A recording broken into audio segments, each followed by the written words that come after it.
Bonjour, donc aujourd'hui je voudrais vous parler d'un sujet qui va intéresser pas mal d'entre vous,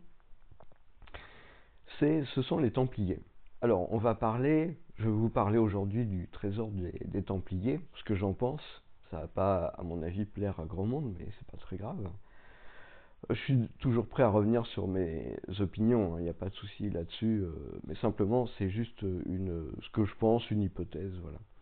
Mais aussi vous montrer les pierres et un peu d'architecture d'un des derniers châteaux construits par les Templiers. Donc je ne vous dis pas où c'est, où ça se trouve, mais c'est vraiment un des tout derniers châteaux qu'ils ont construit.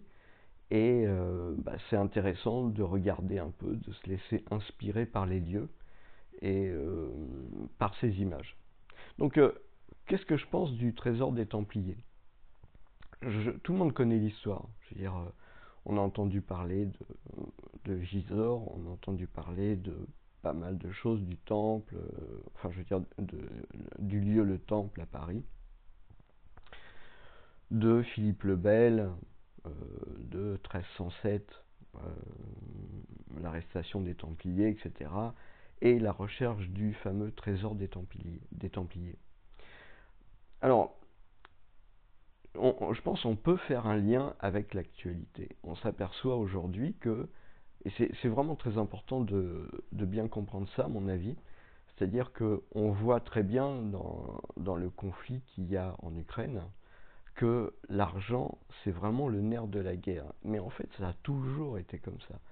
Si vous regardez l'histoire de France, par exemple, rien que l'histoire de France, vous apercevez qu'il y a un lien très étroit entre l'argent et la guerre. Les rois ne pouvaient pas faire la guerre sans avoir d'argent, et pour faire de la guerre, ils étaient obligés d'emprunter. La guerre coûte extrêmement cher. Pourquoi? Parce que vous avez la guerre, c'est surtout, on pense aux batailles, mais en fait c'est surtout des gros problèmes logistiques. Il faut faire du transport, il faut pouvoir se déplacer avec de la nourriture, donc il faut pouvoir acheter de la nourriture. Tout ça, ça coûte énormément d'argent. Vous devez entretenir des forteresses, vous devez entretenir des chevaux, fabriquer des armes, des armures, etc. Donc vous avez un besoin d'argent quand même relativement massif. Ce qui veut dire que, pour moi, les Templiers, ils avaient effectivement, à leur période, on va dire quand ils étaient encore présents à Jérusalem, ils avaient vraiment beaucoup d'argent qui leur était donné par tout le monde en Europe. Et puis ils savaient le faire fructifier des différentes manières qu'on connaît. Je ne reviendrai pas là-dessus aujourd'hui. Simplement, euh, moi j'avais entendu dire, enfin c'est la réalité historique, hein, que les Templiers sont partis de Jérusalem une centaine d'années avant que l'ordre ne soit dissous. Mais ce qu'on oublie vraiment de dire, c'est qu'en fait les Templiers ont été chassés de la terre de Saint-Jean d'Acre. Donc c'était le dernier point en fait où ils étaient présents au Proche-Orient. Euh, à peine 10 ans, enfin une dizaine d'années avant que Philippe le Bel ne fasse la descente du vendredi 1307.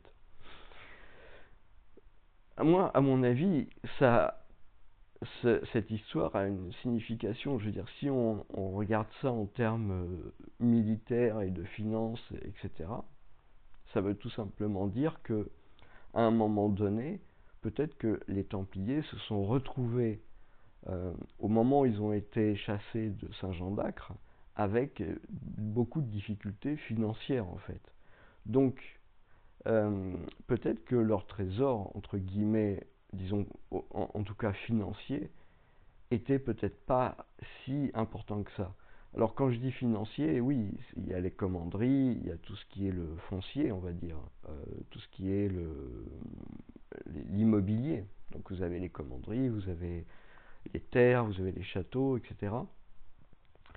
Donc vous avez tout ça, mais en fait, ça c'est un domaine, si vous voulez, c'est le patrimoine. Ce sont des actifs, ce sont des choses qui rapportent de l'argent, mais ce n'est pas l'argent. Et quand vous gérez une entreprise, bah, vous savez bien que vous avez des actifs et puis vous avez une trésorerie. Et la trésorerie, elle est très très importante parce que si la trésorerie elle tombe en dessous de zéro, bah, l'entreprise fait faillite. Et donc, mais c'est grâce à la trésorerie que les Templiers pouvaient se fournir en armes, en nourriture, etc. pour la partie militaire de l'ordre. Et donc, moi, à mon avis, ce qui s'est passé, c'est euh, ils ont eu un problème financier, ils n'ont pas pu financer justement cette partie militaire. Et puis à partir du moment où ils ont été mis hors de Saint-Jean d'Acre, eh peut-être que leurs finances en fait se sont dégradées beaucoup plus qu'on ne le sait ou qu'on ne le pense. Enfin plutôt qu'on ne le pense. Peut-être que euh, étant parti de Saint-Jean d'Acre, bah, il y a eu beaucoup moins de dons, euh, puisque bah, il y avait plus de pèlerins. Peut-être qu'il y avait aussi un désintérêt, je ne sais pas. Et puis il faut bien avouer que la période qui va suivre, à partir du milieu du XIVe siècle, va être une période assez difficile, un siècle à peu près, où il y a eu beaucoup de difficultés en Europe. Donc, mais peut-être pas avant 1350, mais en tout cas, voilà, peut-être le tableau était déjà un peu posé quand même à l'époque de difficultés croissantes.